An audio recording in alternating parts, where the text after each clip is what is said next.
എണീക്കുന്നതിന് മുമ്പ് എനിക്ക് പോണം. അമ്മ എണിക്കണേ എണിക്കട്ടെ, ഒരു ഉമ്മ തന്നാ വിടാം.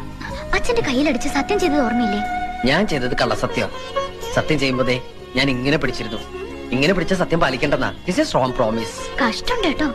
കുട്ടേട്ടൻ പഠിച്ച് വലിയ ആളായ അതിന്റെ ഗുണം നമുക്കല്ലേ? അച്ഛനും അമ്മയും നമ്മുടെ നന്മയ്ക്ക് വേണ്ടിയല്ലേ ഈ പറയണത്. അവരുടെ വിഷമം എന്താ മനസ്സിലാക്കാത്തത്? നീ എന്താ എന്റെ വിഷമം മനസ്സിലാക്കാത്തത്? ഇപ്പൊ എനിക്കൊരു ഉമ്മ തന്നില്ലെങ്കിൽ പിന്നെ ലൈഫിൽ ഞാൻ പരീക്ഷ എഴുതില്ല കേട്ടോ. കുട്ടേട്ട വേണ്ട കേട്ടോ, ഞാനിപ്പോ ഒച്ച വെക്കും. നീ ഒച്ചക്കണ്ട, ഞാൻ ഒച്ചയ്ക്കാം.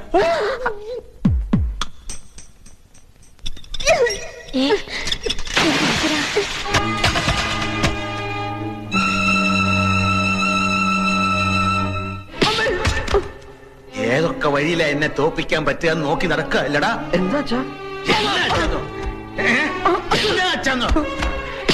അറിയാത്തതിനെ പോലെ നീ എന്നെ അറിയില്ലല്ലേ?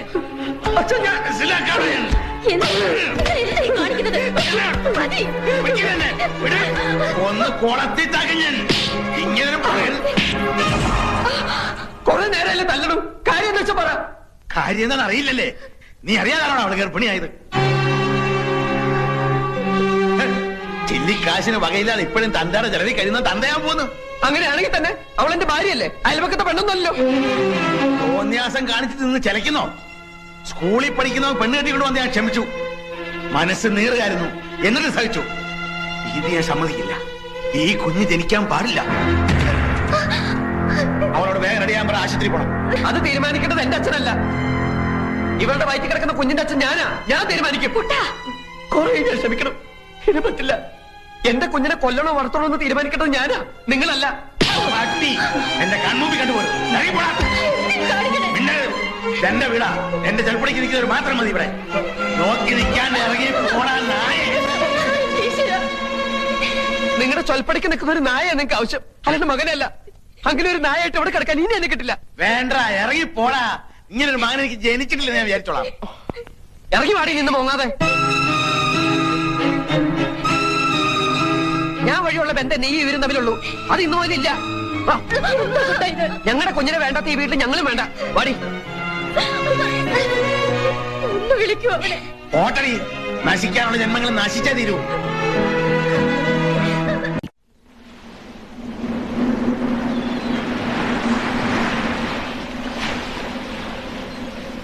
ദേഷ്യപ്പെടില്ലെങ്കിൽ ഞാനൊരു കാര്യം പറയട്ടെ. നമുക്ക് എന്റെ വീട്ടിലേക്ക് പോയാലോ? കുട്ടേട്ടന് എന്തെങ്കിലും ഒരു ജോലി കിട്ടണവരെ നമുക്ക് അവിടെ താമസിക്കാം. എന്നിട്ട് വേണം അച്ഛന് കൈകൊട്ടിച്ചിരിക്കാൻ. സ്വന്തം വീട്ടിൽ നിന്ന് വഴക്കിട്ടിറങ്ങിയ അഭിമാനി അച്ഛൻ വീടിന്റെ അടുക്കളയിലെ താമസം എന്ന് പറയിപ്പിക്കാൻ. അതിന് എന്നെ കിട്ടൊന്നുമില്ല. വാശിയുള്ള അച്ഛന്റെ മോൻ തന്നെ ഞാനും. ഇപ്പൊ എന്റെ മനസ്സിൽ ഒന്ന് മാത്രമേ ഉള്ളൂ, രാത്രിയാവുന്നതിന് മുമ്പ് നിന്നെ സുരക്ഷിതമായ ഒരു സ്ഥലത്താക്കുക. എവിടെ? ഇവിടെ അടുത്ത് കന്യാസ്ത്രീകൾ നടത്തുന്ന ഒരു വർക്കിംഗ് വിമൻസ് ഹോസ്റ്റലുണ്ട്. അവിടെ നീ സേഫ് ആയിരിക്കും. അതിന് ജോലിയുള്ളവർക്കല്ലേ അവിടെ അഡ്മിഷൻ കിട്ടൂ. അതിനൊക്കെ പരിഹാരം ഉണ്ടാക്കാം. പക്ഷെ അതല്ലല്ലോ പ്രധാന പ്രശ്നം. കല്യാണം കഴിഞ്ഞവരെ അവിടെ അഡ്മിറ്റ് ചെയ്യില്ല. അപ്പൊ പിന്നെ എന്ത് ചെയ്യും? അതിനിപ്പോ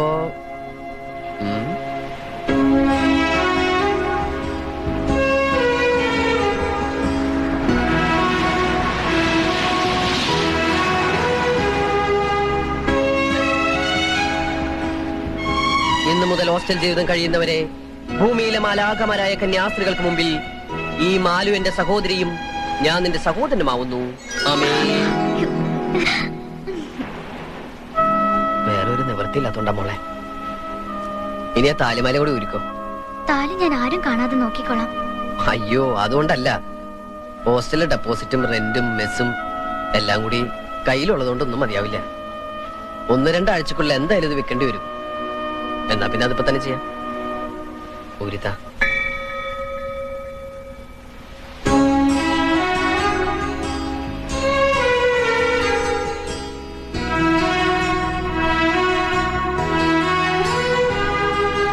പരീക്ഷയിൽ ജയിക്കാൻ അമ്മ സരസ്വതിയുടെ അമ്പലത്തിൽ നിന്ന് പൂജിച്ച് കെട്ടിത്തന്ന ചരടാ ഇത്. താലിച്ചരടാക്കാം.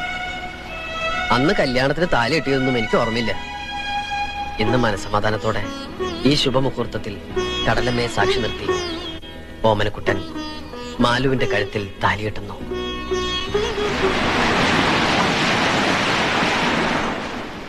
I am sorry. പരിചയമുള്ള ആരെങ്കിലും ഇൻട്രൊഡ്യൂസ് ചെയ്യാതെ എനിക്ക് ഈ കുട്ടി ഇവിടെ അഡ്മിറ്റ് ചെയ്യാൻ പറ്റില്ല. അയ്യോ അങ്ങനെ പറയരുത് മദർ. മദർ ഈ കുപ്പായൊന്ന് ഊരി വെച്ചിട്ടൊന്ന് ആലോചിച്ച് നോക്കിയേ. അതല്ല മദർ, ഞങ്ങളുടെ സ്വന്തം അമ്മയെ പോലെ ഒന്ന് ചിന്തിച്ചു നോക്കിയേ. അപ്പൊ ഞങ്ങൾ ഉപേക്ഷിക്കാൻ തോന്നില്ല. ഇവളെയും കൊണ്ട് ഞാൻ ഇങ്ങോട്ട് വന്നത് ഭൂമിയിലെ മാലാഖമാർ ഞങ്ങളെ കൈവെടിയില്ലെന്ന് ഉറപ്പുള്ളതുകൊണ്ടാ. ഇപ്പൊ ഞങ്ങളെ സഹായിച്ചാൽ മരിച്ച് സ്വർഗത്തിൽ ചെല്ലുമ്പോ മദറിന് കർത്താവിന്റെ മുന്തിരിത്തോട്ടത്തിൽ ഏറ്റവും നല്ല പണി തന്നെ കിട്ടും. ഒരു പരിചയമില്ലാതെ ഞാൻ എങ്ങനെയാ? നാളെ രാവിലെ 10 മണിക്ക് ബോർഡിന്റെ കമ്പനിയിൽ ജോയിൻ ചെയ്യേണ്ടതാ ഇവക്ക്. പെങ്ങള് പെൺകുട്ടി ആയതുകൊണ്ടാ, അല്ലെങ്കിൽ ഞാൻ എന്റെ കൂടെ വൈഎംസിയിൽ താമസിപ്പിച്ചേനെ. നിങ്ങൾ എന്ത് പറഞ്ഞാലും ഇവിടെ റൂമില്ല. വരൂ മാലതി. മുട്ടുവിൻ തുറക്കപ്പെടുമെന്ന് തിരുവചനം വിശ്വസിച്ചതാ നമ്മൾ ചെയ്ത ഏറ്റവും വലിയ തെറ്റ്. എത്ര മുട്ടിയിട്ടും തുറക്കില്ലെന്ന് വെച്ചാ ഇനിയിപ്പോ വല്ല ലോഡ്ജിലെങ്ങാനും പോയി മുറിയെടുക്കാം. അല്ലാതെ ഇപ്പൊ എന്താ ചെയ്യാ? നാളത്തെ പത്രത്തില് യുവാവും യുവതിയും കൊല ചെയ്യപ്പെട്ടു എന്നോ യുവാവിനെ കെട്ടിയിട്ട് യുവതിയെ പീഡിപ്പിച്ചു എന്നെങ്ങാനും വെണ്ടയ്ക്ക് അക്ഷരത്തിൽ വായിച്ചാൽ ഞങ്ങളെ അറിയില്ലെന്ന് മാത്രം മാതൃ പറയരുത്. വരൂ മാലതി. Excuse me. വാതില് തുറക്കാൻ പോവാ. തൽക്കാലത്തേക്ക് മറ്റൊരിടം കിട്ടുന്നത് വരെ ഇവിടെ താമസിക്കാം. നാളെ ആരുടെയെങ്കിലും റെക്കമെൻഡേഷൻ ലെറ്റർ കൊണ്ടു തരണം. ലെറ്റർ ഞാൻ എത്ര വേണേലും കൊണ്ടുതരാം സിസ്റ്റർ. ആ സിസ്റ്റർ, ഈ കുട്ടിയെ വാസന്തിയുടെ മുറിയിലേക്ക് കൊണ്ടാക്കിക്കോളൂ. വരൂ. പൊക്കോ, ധൈര്യമായിട്ട് പൊക്കോ. ഏട്ടൻ നാളെ രാവിലെ വരാം.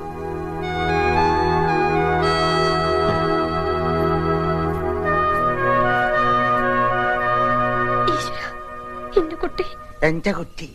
ഏത് കുട്ടി? എനിക്കില്ലാത്ത മോൻ നിനക്കെന്തിനടി? എന്റെ മോഹത്ത് ആറ്റത്തിപ്പിടി ഇവിടെ ഇറങ്ങിപ്പോയൻ അവൻ എന്റെ മോനല്ല, ശത്രുവാണ്, ആജന്മ ശത്രു. അവൻ എവിടെയെങ്കിലും പോയി തൊലട്ടെ. തൊലയാൻ പോണത് നിങ്ങളാ.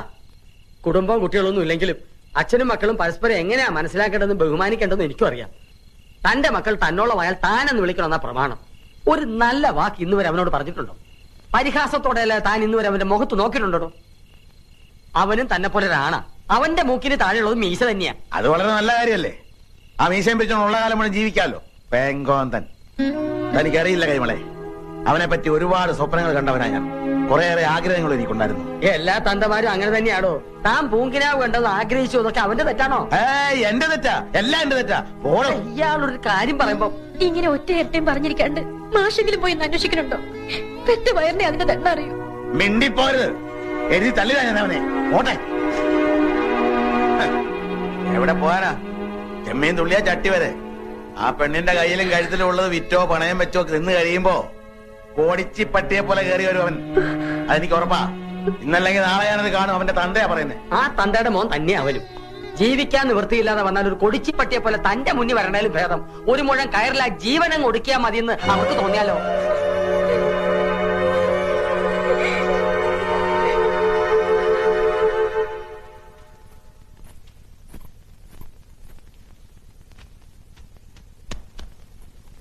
അയ്യേ, ഏട്ടൻ പോയെന്ന് പറഞ്ഞിരുന്ന കരയ്യ.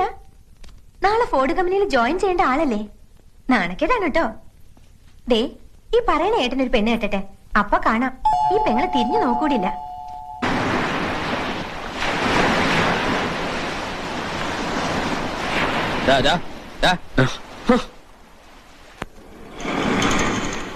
ഇന്നലെ രാത്രി എവിടെയാ കിടന്നത്? സുഖമായിട്ട് ഉറങ്ങിയിട്ടുണ്ടാവും. അതാ രാവിലെ വരാൻ വൈകിയത്. ഇന്നലെ രാത്രി സുഖമായിട്ട് ഉറങ്ങിയില്ല എന്ന് പറയാൻ പറ്റില്ല. കൊതുകടിയും മൂട്ടടിയൊക്കെ ഉണ്ടായിരുന്നെങ്കിലും മഞ്ഞുള്ളത് ഉറങ്ങാൻ പറ്റി. നല്ല സെക്യൂരിറ്റി ഉള്ള സ്ഥലം. വാടകയും വേണ്ട. എവിടെയാ? പോലീസ് ലോക്കപ്പില്. എന്നെ ഇന്നലെ രാത്രി പോലീസ് പൊക്കി. എന്താ ഇത്? നീ കാരണമൊന്നുമല്ല. കരയല്ലേ, കണ്ണുടയ്ക്ക്. എന്റെ ജാതകത്തിൽ അങ്ങനെ ഒരു യോഗം ഉണ്ടായിരുന്നു. അതങ്ങനെ തീർന്നു എന്ന് കരുതുക, അത്രയല്ലേ ഉള്ളൂ. അതുകൊണ്ടൊരു ഗുണമുണ്ടായി. ഇവിടുത്തെ സ്ഥലം എസ് ഐ പോലീസുകാരൊക്കെ ഒന്ന് പരിചയപ്പെടാൻ പറ്റും. ഇപ്പൊ ഞങ്ങൾ ഫ്രണ്ട്സാ.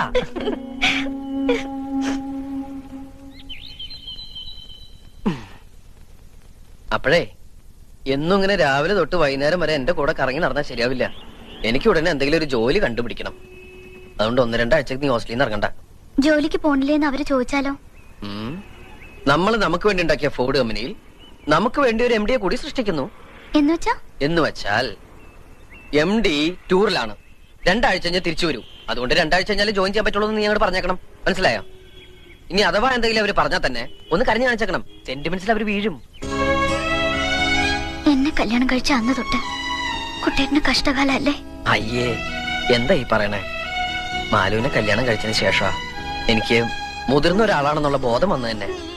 ആ യൂണിഫോമിൽ നിന്ന് രക്ഷപ്പെട്ടപ്പോ തന്നെ ആശ്വാസായി. ഇപ്പൊ ഈ പ്രോബ്ലംസ് ഒക്കെ സോൾവ് ചെയ്യുമ്പോ, ഇങ്ങനെയുള്ള കൊച്ചു കൊച്ചു ടെൻഷൻസ് അനുഭവിക്കുമ്പോ ഞാനൊരു ചങ്കുറ്റുള്ള ആണാണെന്ന് തോന്നുന്നു.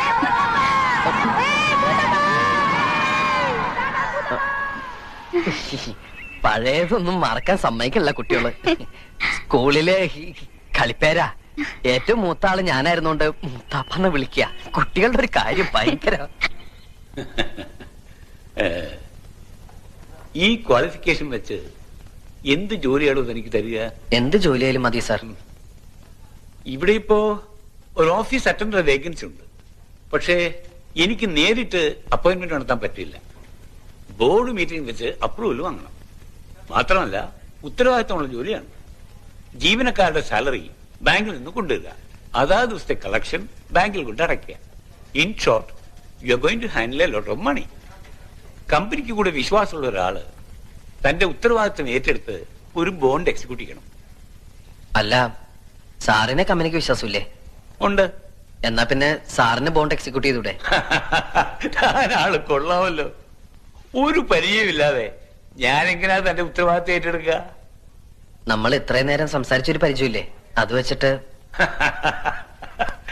എവിടെയാ തന്റെ വീട്? ചുനങ്ങാട്. ചുണങ്ങാട് അമ്പലത്തിന്റെ തൊട്ടടുത്താ. അവിടെ ഒരു പോസ്റ്റ് മാസ്റ്റർ നമ്പീശൻ ഉണ്ടല്ലോ, അദ്ദേഹത്തെ അറിയൂ? അറിയും. എങ്ങനെ? അച്ഛനാ. ഓ, ഐ സി. നമ്പീശിന്റെ പെങ്ങൾ സരസ്വതിയുടെ കല്യാണത്തിന് ഞാൻ വന്നിട്ടുണ്ടായിരുന്നു. തനിക്ക് ഓർമ്മയുണ്ടോ? എനിക്ക് അത്രയ്ക്കങ്ങോട്ട് ഓർമ്മ വരുന്നില്ല. ഞാനെന്ന് അമ്മയുടെ ഒക്കത്താ. That's very funny. I like your sense of humor. അതെ, നമ്പീശിന്റെ മകന് എന്തിനാ ഇപ്പൊ ഇങ്ങനെ ജോലി വേണം? എത്ര കാലാന്ന് വിചാരിച്ച അച്ഛനമ്മമാരെ ബുദ്ധിമുട്ടിക്ക. സ്വന്തമായിട്ടൊരു ഇൻകം ഉണ്ടെങ്കിൽ ഈവനിങ് കൂടെ ചേർന്ന് ഡിഗ്രി എടുക്കാം, ആരും ബുദ്ധിമുട്ടിക്കാണ്ട്. എനിക്ക് എങ്ങനെ ജീവിക്കാൻ ഇഷ്ടം. That's good. You are very practical. I like it. തന്നെ പോലുള്ള യങ്സ്റ്റേഴ്സിനാണ് ഇന്ന് ഇന്ത്യക്ക് ആവശ്യം. തനിക്കറിയോ, ജപ്പാനിലെ കുട്ടികൾ മാതാപിതാക്കന്മാരെ ആശ്രയിക്കാറില്ല. ചുനങ്ങാട്ടെ കുട്ടികളും.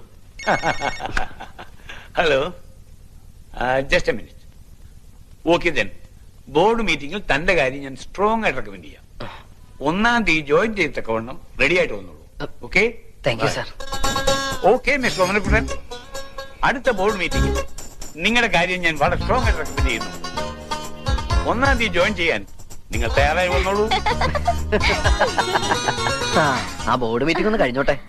അടുത്ത 1-ാം തീയതി മുതൽ ഓമനക്കുട്ടൻ ഒരു ഉദ്യോഗസ്ഥനാവുന്നു. എല്ലാ 30-ാം തീയതികളിലും ശമ്പളം കിട്ടുന്നു. പിന്നെ നമ്മളൊരു കൊച്ചു വീട് വാടകയ്ക്ക് എടുക്കുന്നു. അവിടെ നമ്മൾ ഐശ്വര്യമായിട്ട് നമ്മുടെ കുടുംബജീവിതം ആരംഭിക്കുന്നു. കുടുംബനാഥൻ മിസ്റ്റർ ഓമനക്കുട്ടൻ. അപ്പഴേ എന്റെ കുടുംബനാഥൻ ചേട്ടാ, ജോയിൻ ചെയ്യാൻ ഇനി 28 ദിവസമുണ്ട്. അതുവരെ എങ്ങനെ തള്ളി നീക്കും? അതിപ്പം 28 വരെ. മാക്ഡോവൽ.